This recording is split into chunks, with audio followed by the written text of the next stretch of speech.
Au terme de la concertation tenue le 2 octobre 2023 entre les responsables des syndicats, les membres du gouvernement, notamment le ministre d'État, ministre de l'Enseignement supérieur, le ministre du Travail et de la Sécurité sociale, le ministre de la Fonction publique et les représentants des ministères tels que l'enseignement secondaire ou encore l'éducation de base et les finances.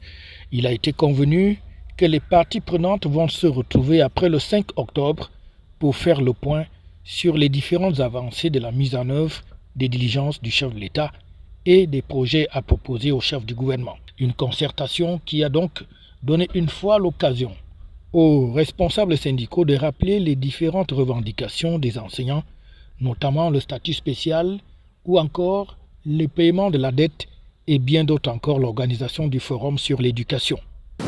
Pour réitérer que ces préalables restent le seul moyen d'amener les syndicats à suspendre leur préavis de grève du 18 septembre 2023. Ces préalables sont, je rappelle, l'engagement du gouvernement de payer la dette due aux enseignants. Deux, la fixation et l'annonce de la date de la tenue du Forum national de l'éducation. Nous voulons saisir l'occasion de notre présence ici, ce soir, pour rappeler que l'intersyndicale se désolidarise d'une certaine manière de faire le syndicalisme. Les administrations, à leur tour, sont revenues sur ce qui est fait par le gouvernement pour mettre en œuvre les hautes instructions du chef de l'État afin de résoudre les préoccupations des enseignants.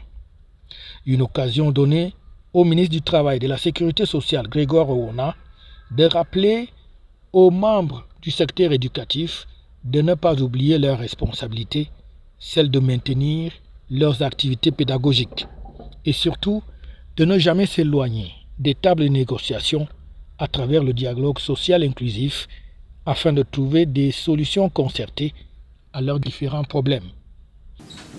À l'heure qu'il est, c'est qu'on puisse se retrouver comme on se retrouve et échanger sincèrement sur les problèmes posés sur la table en toute transparence.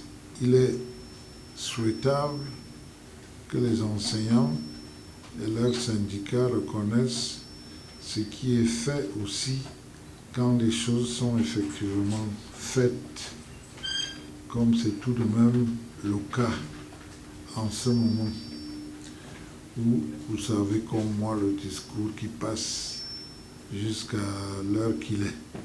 Cela afin que ce qui reste à faire soit réexaminé pour que cela soit fait de meilleures conditions de délai et de qualité, évidemment. Il a été souhaité de la part des participants à cette concertation que de telles rencontres se tiennent plus régulièrement entre les ministres, les experts, les responsables syndicaux et les administrations, afin qu'à chaque fois, des solutions sont trouvées et des stratégies adoptées pour résoudre les problèmes qui se posent. FH News, votre télévision.